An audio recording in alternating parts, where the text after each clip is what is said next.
Estimados oyentes, ¿cómo están? Muy buenas tardes.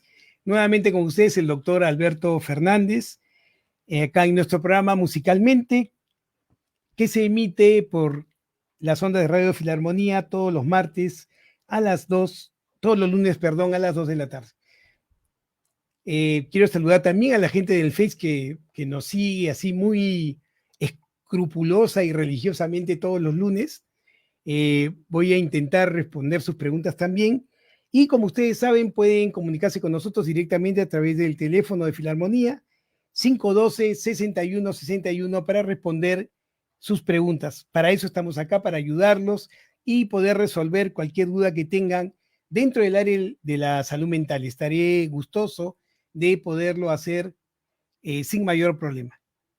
Hoy día vamos a tratar un tema que es sumamente frecuente y estoy seguro que en algún momento ustedes deben haber escuchado a alguien transitar por esta dificultad. Hoy vamos a hablar de la agorafobia. La agorafobia es un tipo de trastorno de ansiedad, vean ustedes, en el que se tiene temor a lugares o a situaciones que podrían darnos la sensación de estar atrapados, indefensos o avergonzados. Escuchen bien, miren que es mucho más amplio que lugares abiertos, lugares cerrados. La agorafobia es el trastorno de ansiedad en el que se tiene temor a lugares donde me puedo sentir atrapado, indefenso o avergonzado.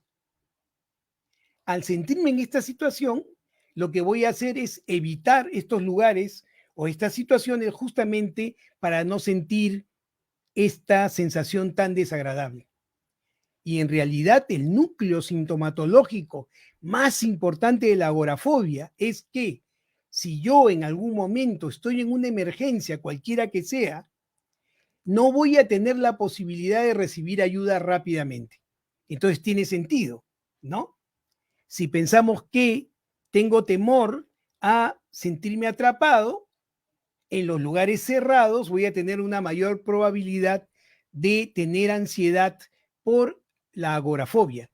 Por ejemplo, en un ascensor, ¿no es cierto? Por ejemplo, en una discoteca. Ustedes dirán, no, pero la discoteca es grande, sí, pero la discoteca está llena de gente, o sea, hay una multitud y yo a lo lejos veo una señal roja que dice salida y la veo lejos. Entonces yo pienso, si tuviera una emergencia de salud, por ejemplo, me demoraría muchísimo en llegar a ese lugar.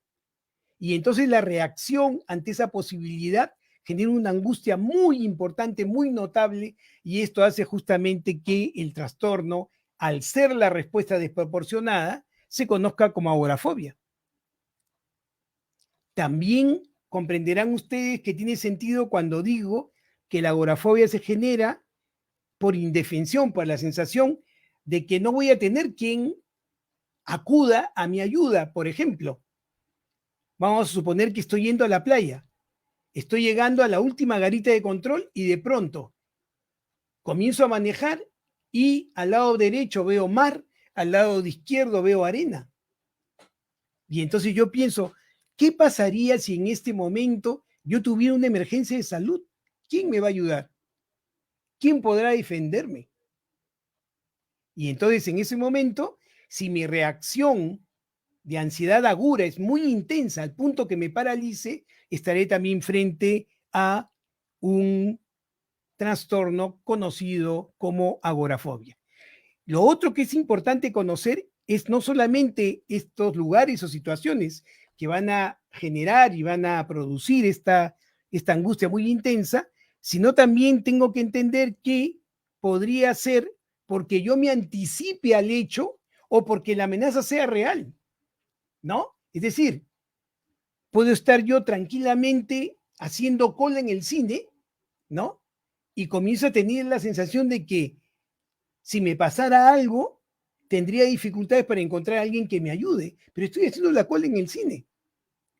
Entonces mi angustia puede ser tal que haga que yo salga de la cola y me vaya a mi casa por temor a que yo podría tener una situación de emergencia y no tendría quien me ayudara.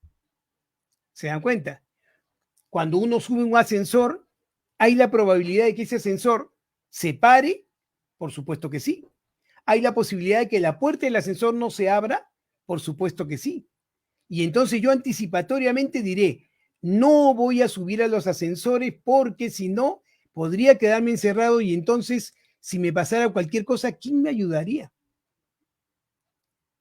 Entonces, la agorafobia está en relación también a situaciones que podrían darse, pero mi reacción es sumamente exagerada al punto que la ansiedad tiende a inhabilitarme. ¿Se dan cuenta? Puede ser tan importante la agorafobia que inclusive en casos muy graves pueden hacer que las personas no salgan de su casa. Más aún, puede hacer que las personas no salgan de su habitación por temor a poder transitar por esta angustia. Y entonces hoy vamos a aprender cuáles son las características de la agorafobia, cómo podemos hacer justamente para prevenir que esto no suceda y por supuesto las formas más simples y más adecuadas para poder salir de este proceso. Muy bien.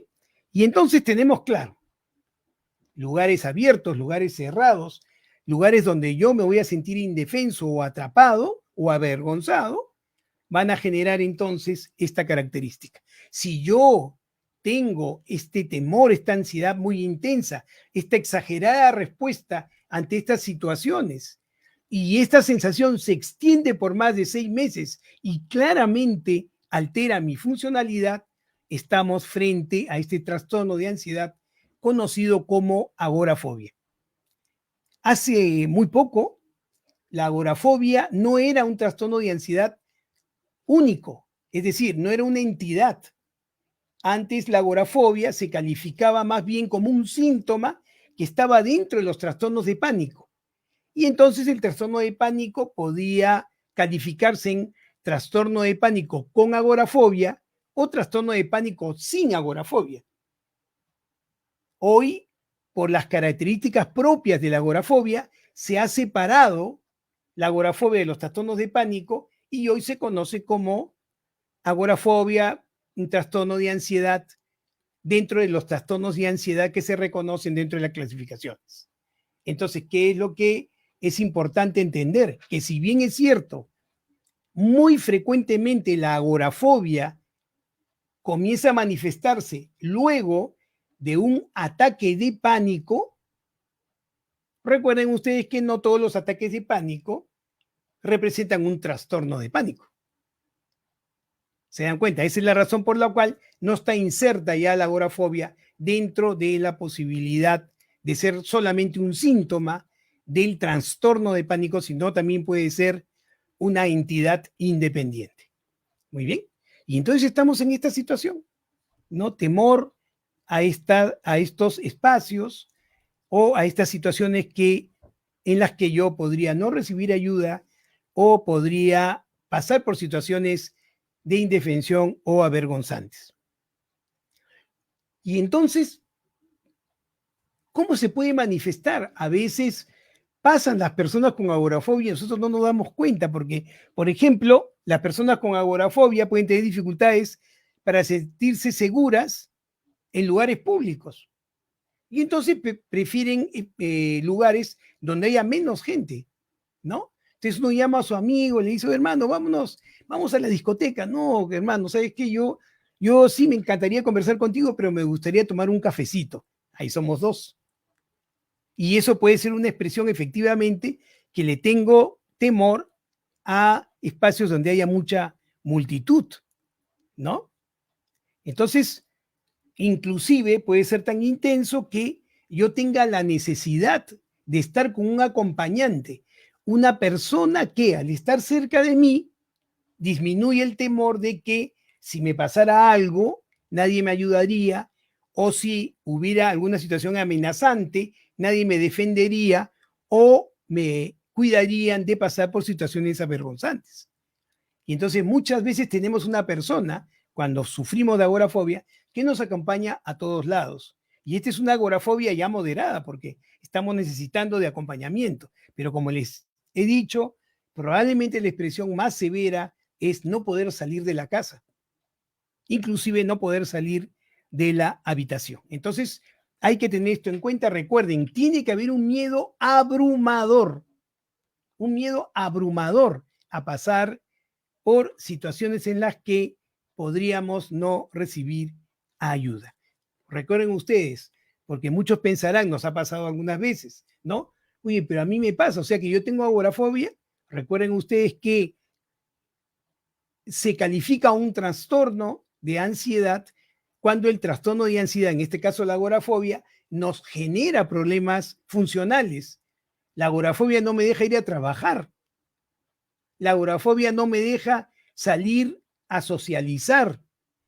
La agorafobia no me deja poder realizar mis actividades cotidianas porque tengo temor, como les digo, a estar indefenso o a estar en situaciones amenazantes. Muy bien. Y entonces, dependiendo del grado, ustedes van a poder percibir el problema, ustedes van a poder percibir el problema en ustedes. Miren ustedes que, entendiendo el concepto que les acabo de señalar, ¿no? Comprenderán ustedes que cuando, por ejemplo, empezó la pandemia y por situaciones de salud pública se le dijo a las personas no salgan de su casa, muchas personas que tenían trastornos de ansiedad de fondo o tenían proclividad para hacer trastornos de ansiedad hicieron cuadros importantes de agorafobia. Están encerrados en la casa, no soportaban estar encerrados en la casa. ¿Se dan cuenta?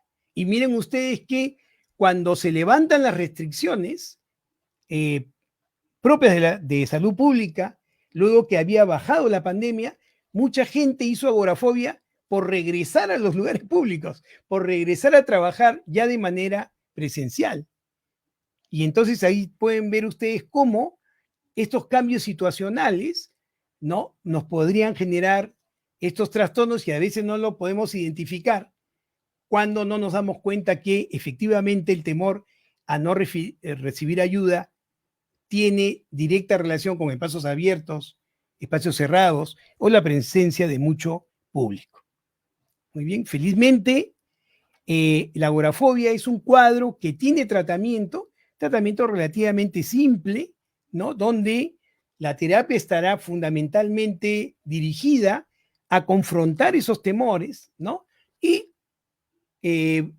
a través de la psicoterapia, de corte fundamentalmente cognitivo-conductual, donde vamos a poder identificar cuáles son aquellas situaciones que me causan este temor y voy a poder aproximarme a ellas de manera paulatina para perderles miedo, no puede ser una solución al problema. Y si no, si es muy intenso o no se soluciona solamente con la terapia, habrá la necesidad entonces de un tratamiento farmacológico. Pero es un proceso que se puede identificar rápidamente y que todo el conocimiento indica que contra más temprano se trate, mucho más posibilidades de resolver el problema con facilidad. Ya saben ustedes, estamos en nuestro programa Musicalmente. Soy el doctor Alberto Fernández y estamos tratando el tema de agorafobia y como les comentaba, nos pueden llamar al 512-6161 para cualquier pregunta. Aquí, por supuesto, en nuestro hogar Radio Filarmonía. Entonces, ¿cuáles serían los síntomas de la agorafobia? ¿Cómo nos podemos dar cuenta que estamos frente a esta dificultad?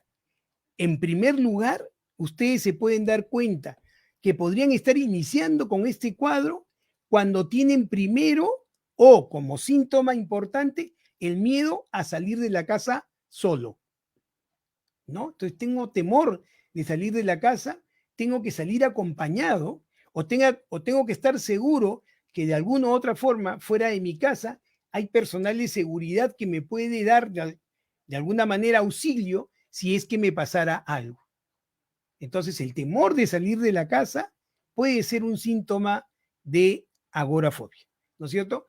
Recuerden ustedes, y siempre les digo, un síntoma no hace un diagnóstico, ¿no? Estamos acumulando síntomas para poder saber si es que estamos en esta situación, ¿no es cierto? Ya saben ustedes, si tengo miedo de salir de la casa es porque tengo la ansiedad anticipatoria de que me podría pasar algo y no habría quien me ayude. El otro síntoma puede ser miedo a la multitud, como les decía, ¿no? Que se puede expresar, como les comentaba, haciendo fila, ¿no? Haciendo fila para sacar el DNI o haciendo fila para sacar el pasaporte, si es que tienen la suerte de conseguir una cita. Hasta ahora no tengo pasaporte porque he entrado todos los días de febrero a toda hora y nunca hay cupo para cita. No voy a poder viajar. Pero bueno, seguiré viajando por el país que es tan lindo. Muy bien, entonces, haciendo la cola es la dificultad mayor, ¿no es cierto? Otra situación es a los espacios abiertos. Miren ustedes, los estacionamientos, por ejemplo.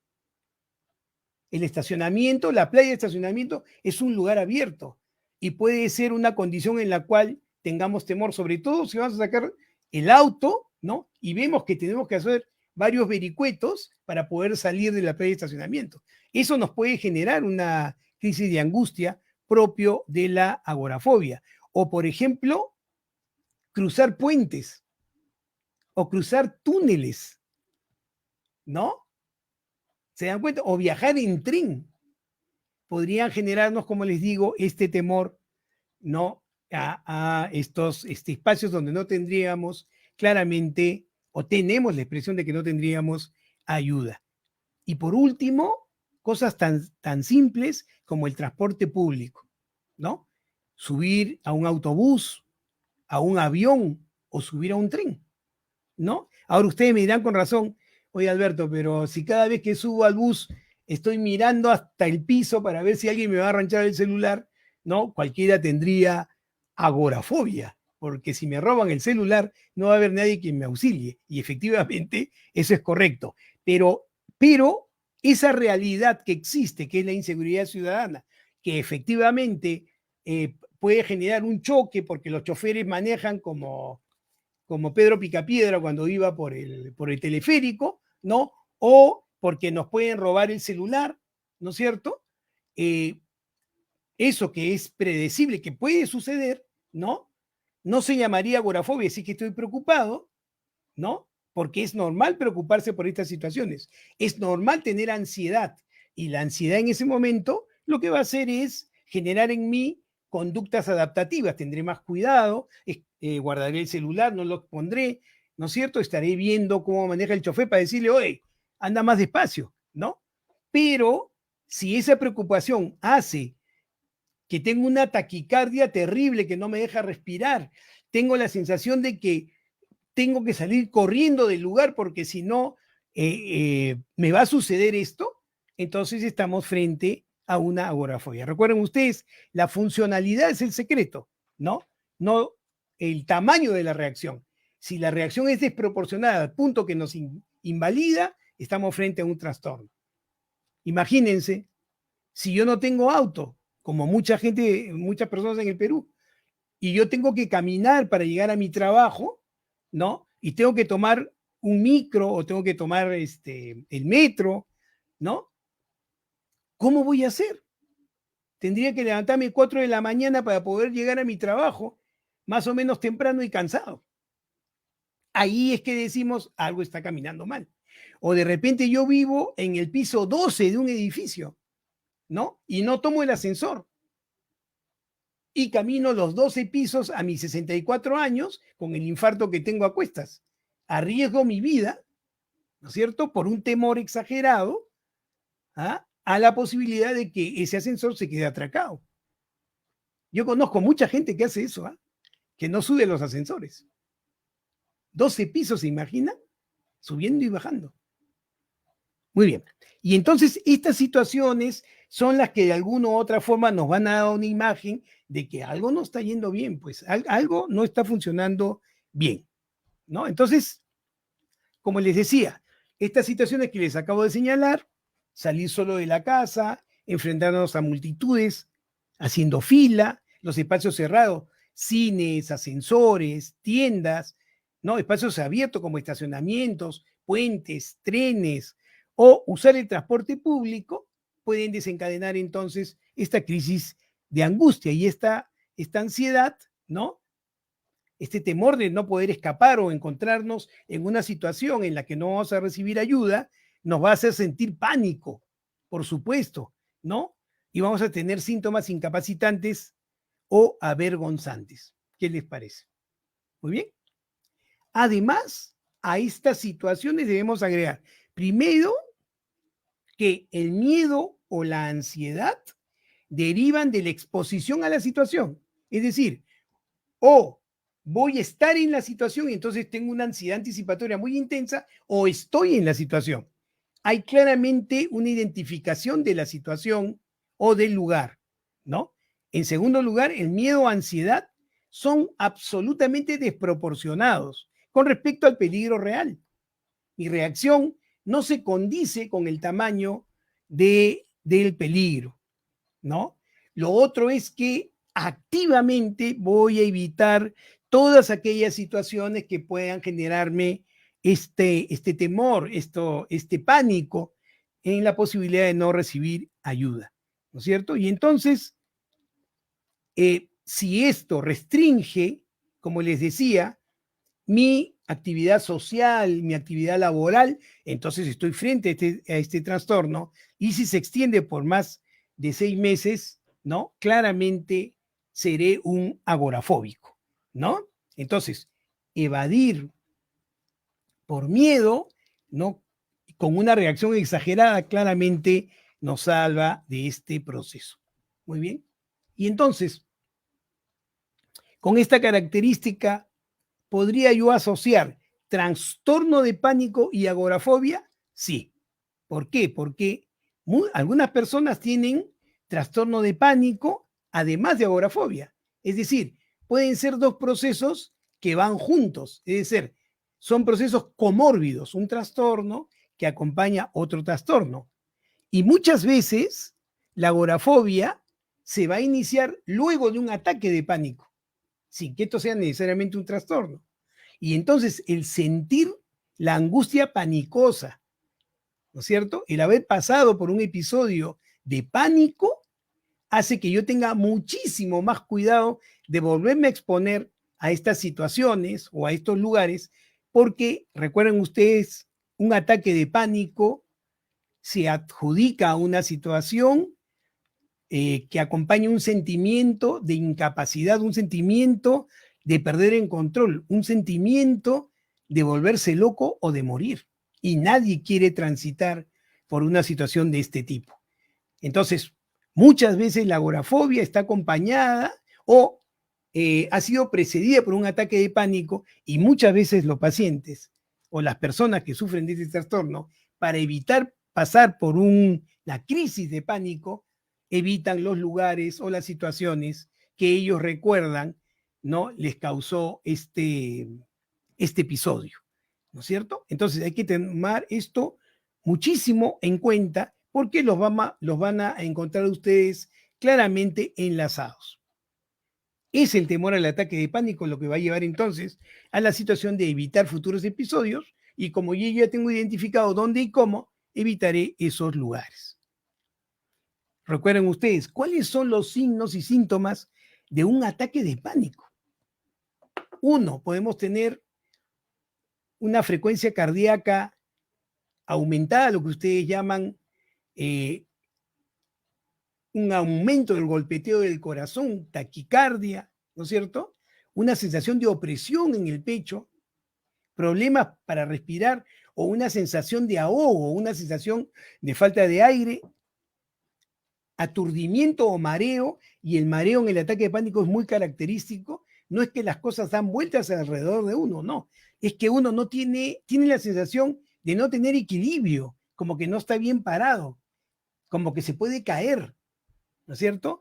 Y sensación de inestabilidad, entumecimiento, hormigueo, lo que clínicamente se conoce como parestesias, esa sensación como que caminan hormigas por los brazos o más bien como corriente eléctrica, ¿no es cierto? Puede acompañar este ataque de pánico, ¿no? Además de una sudoración excesiva, un escalofríos repentinos, malestar estomacal, diarrea, sensación de pérdida de control y, como le decía, miedo a volverse loco o miedo a morir.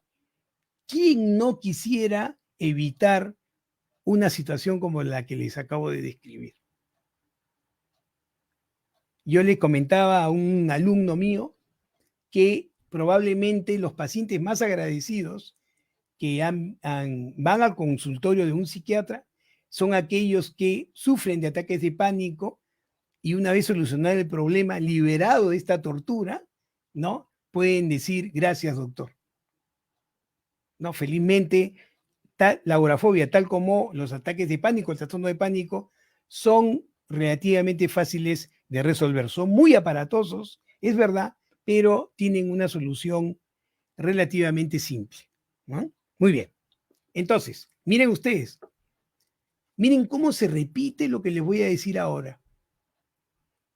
Nosotros nos reunimos la vez anterior para hablar de la depresión postparto y les había dicho cuáles eran los factores o las causas más importantes que estaban en relación con la depresión postparto.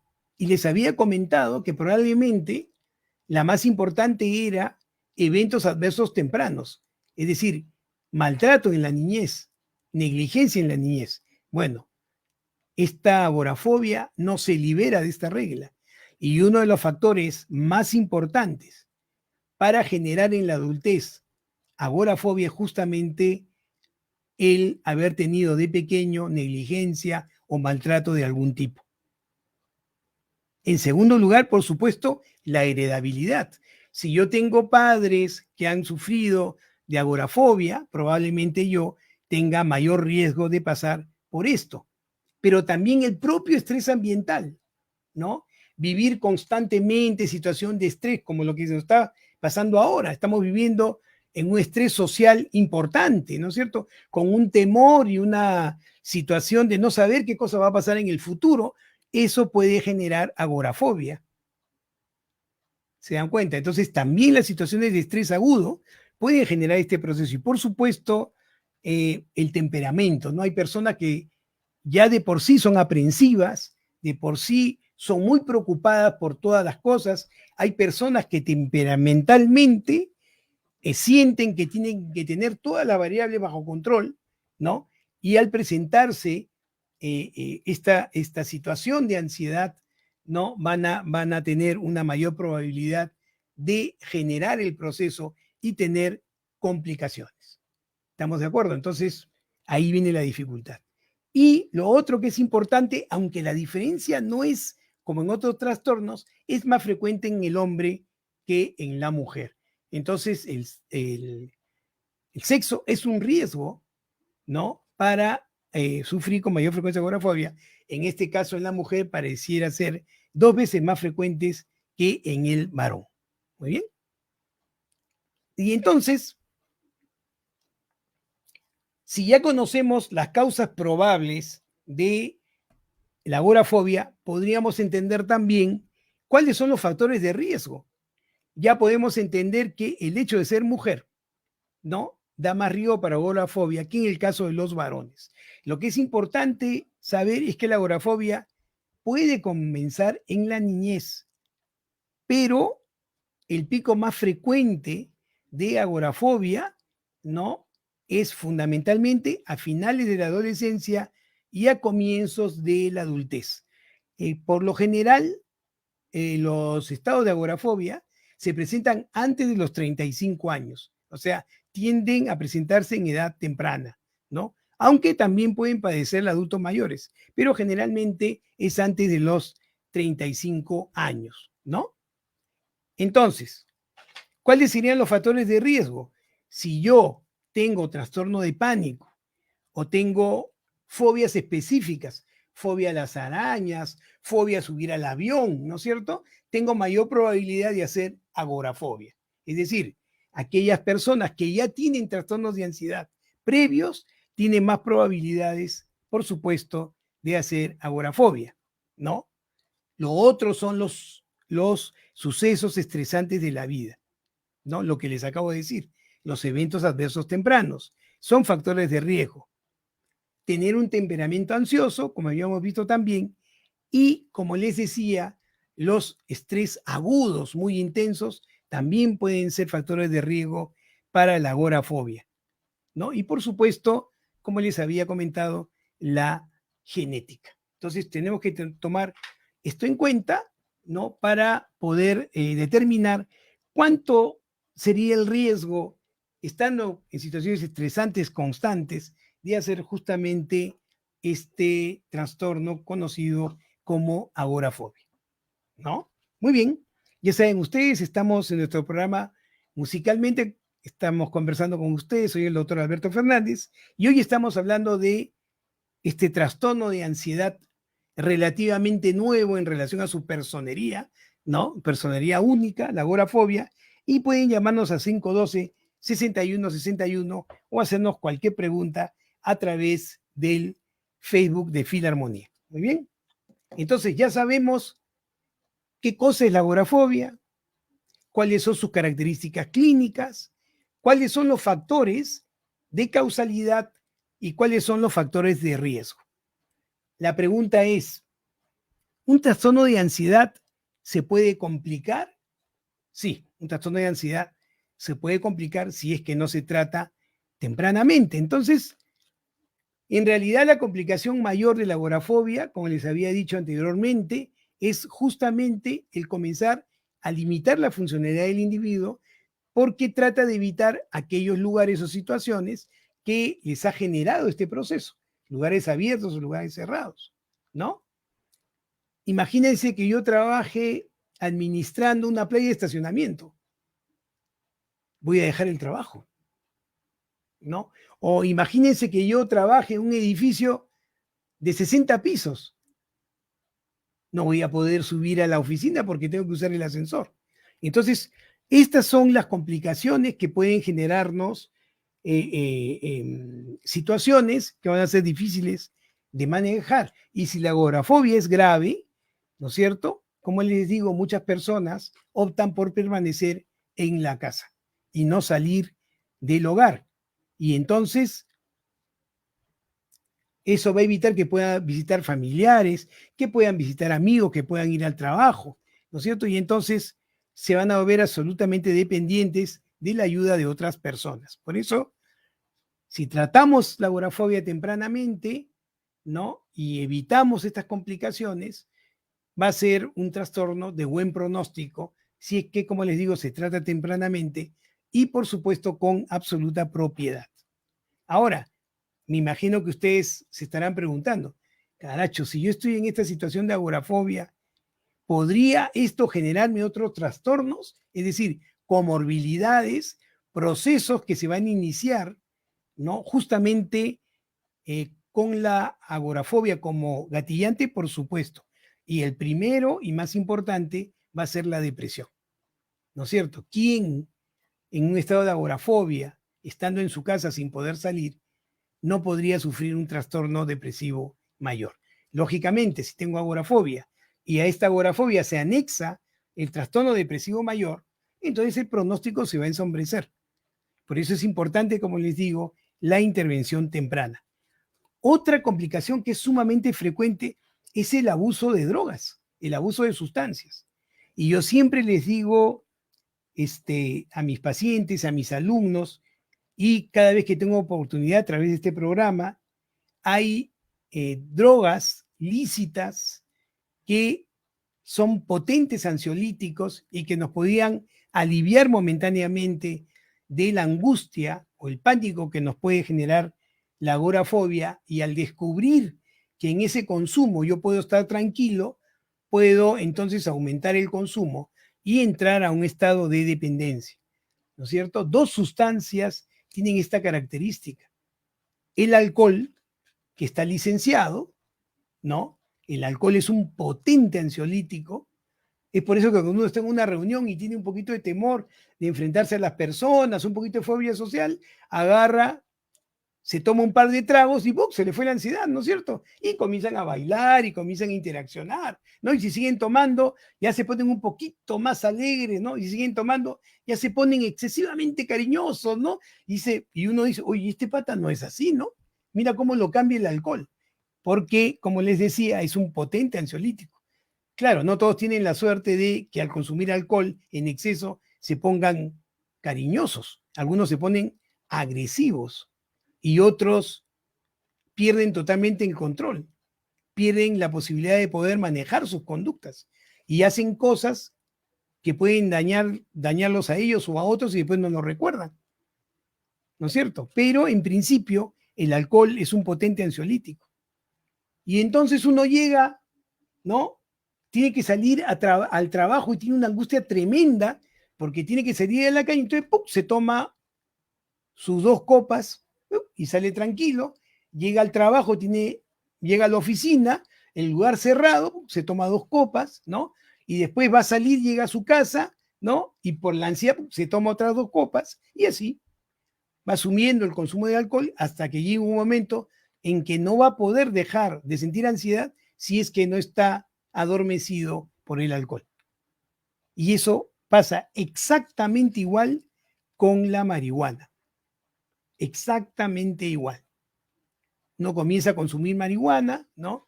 Bueno, primero para dormir en la noche, después en la mañana para salir de la casa, pues vuelve a consumir, ¿no? Y de repente en el almuerzo, para estar tranquilo porque va a estar con personas, vuelve a consumir, y tanto el alcohol como la marihuana produce este fenómeno que se conoce como tolerancia, y cada vez la cantidad de alcohol o de marihuana que se necesita no es suficiente y uno va subiendo y va subiendo y va subiendo la cantidad hasta que no puede evitar el consumo permanente, ¿no? Y entonces pasamos a una comorbilidad que es muy complicada en la agorafobia, que es la farmacodependencia, ¿no es cierto?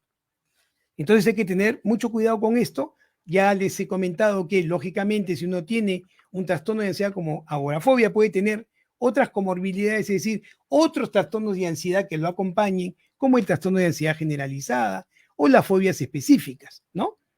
Entonces hay que tener cuidado también de estas posibilidades. Muy bien. La pregunta sería, ¿cuándo voy al médico? ¿Cuándo yo debo entrar en alerta ante esta situación? Es muy simple, ¿no? Cuando ustedes comiencen a sentir dificultad para salir a la calle por temor, clara dificultad para hacer una cola y entrar al lugar de trabajo, o clara dificultad de estar en mi oficina y no poder soportar estar ahí y tener que salir, ya ustedes están teniendo algunos síntomas de disfuncionalidad y es mejor, como les he dicho, tratar la agorafobia tempranamente, no dejar que crezca, porque cuando crece ya es un poco más complicado de resolver. Entonces, en esta situación, cuando está pequeñita, uno puede optar por un tratamiento psicoterapéutico, ¿no es cierto?, para que puedan enfrentar estas situaciones, puedan tener estrategias para eliminar la ansiedad ante estas o exponerse paulatinamente a las situaciones para perderles temor. Y entonces se soluciona el problema, siempre y cuando se haga tempranamente. Si dejamos crecer esto, probablemente vamos a tener la necesidad de un tratamiento no solamente psicoterapéutico, sino también un tratamiento farmacológico, ¿no es cierto? Y si esto se trata más tarde, va a ser complicado que ustedes puedan salir de su casa a buscar ayuda, ¿no? Por lo tanto, como les digo, es mucho mejor tratarlo con anticipación. Entonces, la primera situación preventiva es estar atentos para buscar ayuda en el mismo trabajo, con amigos, ¿no? Conversar sobre lo que les está pasando para ir solucionando este problema, y si no es suficiente, entonces acudir a una ayuda psicológica para que ustedes, a través de la terapia, puedan resolver el problema sin mayor dificultad. ¿Estamos de acuerdo? Entonces, esa es la forma de prevenir, ¿no? Por supuesto, no exponerse a situaciones de estrés complicado en países como el nuestro, ¿no? Donde el estrés está ahí, parece ser un común denominador en todas nuestras actividades. Ya estamos siendo calificados como un país resiliente, ¿no? Ante el estrés permanente ya nosotros tenemos capacidad para poder soportar. Lo que no podemos darnos el lujo es de ignorar, ¿no es cierto? Hay que adaptarse, pero también hay que tratar de ser un ente que colabore a solucionar los problemas. Y eso es muy importante, ¿no? Lo que nos pasa no puede llegar al punto de no interesarnos, ¿no? Sí, de adaptarnos para poder ayudar. Eso es sumamente importante en estos procesos. Entonces, ya sabemos cuándo consultar al médico y de qué forma podríamos nosotros tener cierta prevención para no complicar el cuadro. Y entonces, ¿cuál sería el tratamiento? ¿No? Como les decía, probablemente si nosotros agarramos a este proceso ahí chiquito nomás, ¿no es cierto? La posibilidad de un tratamiento psicoterapéutico sería extraordinario, ¿no es cierto? Que tampoco tiene que ser prolongado. Y el objetivo fundamental del tratamiento va a ser que ustedes puedan ubicar claramente cuáles son las situaciones o las condiciones o los lugares que le generan este temor para poderlos trabajar en terapia. ¿No es cierto? Eso va a ser fundamental. La terapia estará dirigida entonces a poder identificar cuáles son los factores que desencadenan estos ataques de pánico.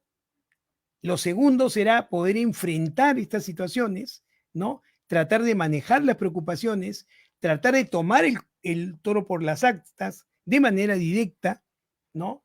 Y poder entonces entender que si bien hay la posibilidad de una complicación, esta posibilidad es menor y uno puede reaccionar de manera más funcional y de manera más adaptativa, ¿no? También la terapia me ayudará a tener estrategias para disminuir gradualmente la ansiedad que me puede generar estas situaciones, ¿no? O estas condiciones, ¿no? Y lo otro es esta técnica que se conoce como técnica de desensibilización, ¿no? En la cual yo me voy exponiendo, también se llama terapia de exposición, me voy exponiendo gradualmente a esta situación para ir enfrentando el temor paulatinamente y que llegue el momento en que en realidad el temor que pueda tener sea adaptativo y proporcional a la situación que estoy enfrentando. La terapia cognitivo-conductual ha mostrado ser sumamente eficaz en estos procesos. Muy bien. Pero si me estoy enfrentando a procesos de agorafobia más graves, donde ya tengo complicaciones claramente funcionales que me impiden trabajar, me impiden socializar, etcétera, entonces ahí será necesario el uso de fármacos para poder manejar estos procesos. Y en general, los medicamentos que se usan para la agorafobia no son precisamente ansiolíticos como trastorno de fondo más importante. No, son antidepresivos. Y ustedes me dirán, pero Alberto, antidepresivos si no estamos deprimidos. En la agorafobia es un temor.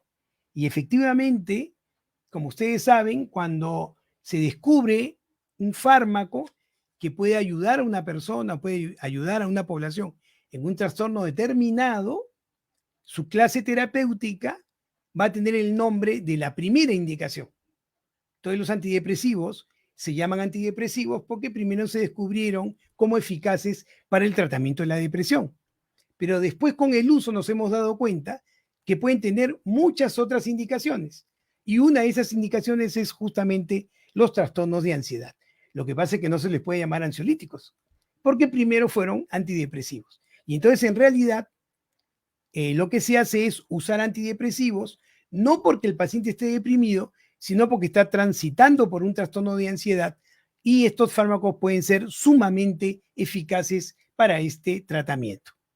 El problema es que deben recordar, en este programa lo hemos dicho muchas veces, los antidepresivos, sea que lo usen como antidepresivos propiamente, o sea que lo usen como ansiolíticos, se demoran en hacer efecto.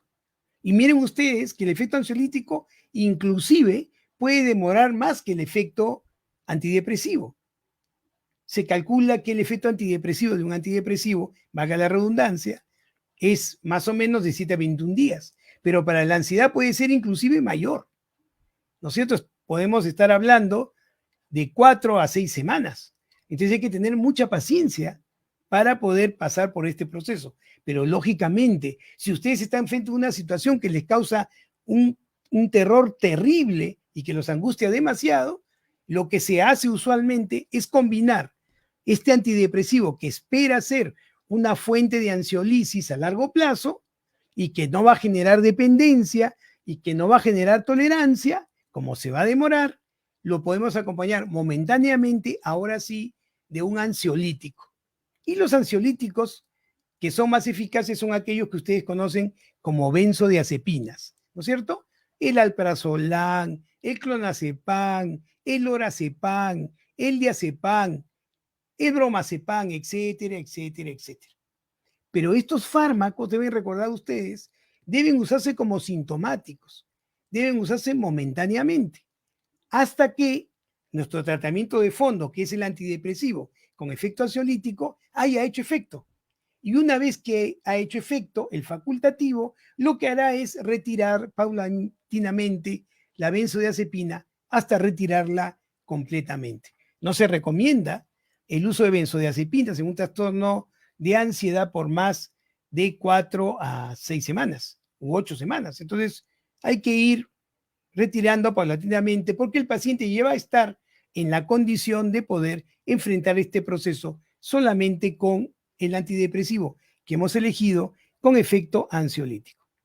Otra cosa que es importante que ustedes sepan es que, si bien es cierto, casi todos los antidepresivos tienen efecto ansiolítico, pueden tener potencia diferente. Entonces, no son iguales todos los antidepresivos en su potencia ansiolítica. Entonces, ahí también el facultativo va a tener el entrenamiento suficiente para, según el grado de su agorafobia, puede elegir el mejor antidepresivo con efecto ansiolítico para este tratamiento. Esto no significa que se suspenda la terapia, de ninguna forma, ¿no?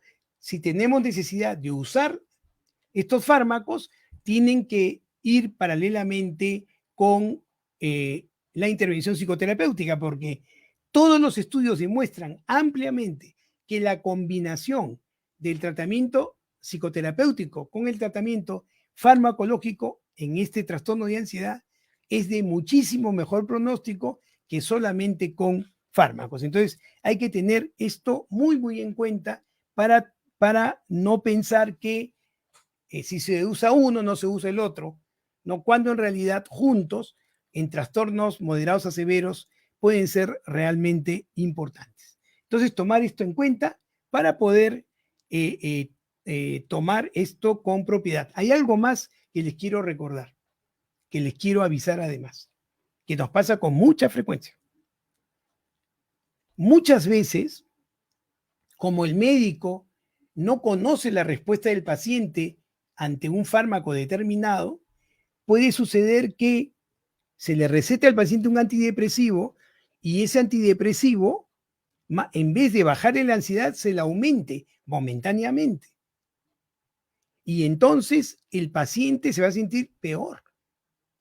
El facultativo, el médico, en salud mental, el psiquiatra, debe informar esa posibilidad al paciente para que no se desanime, porque eso pasa con el uso. ¿Estamos de acuerdo?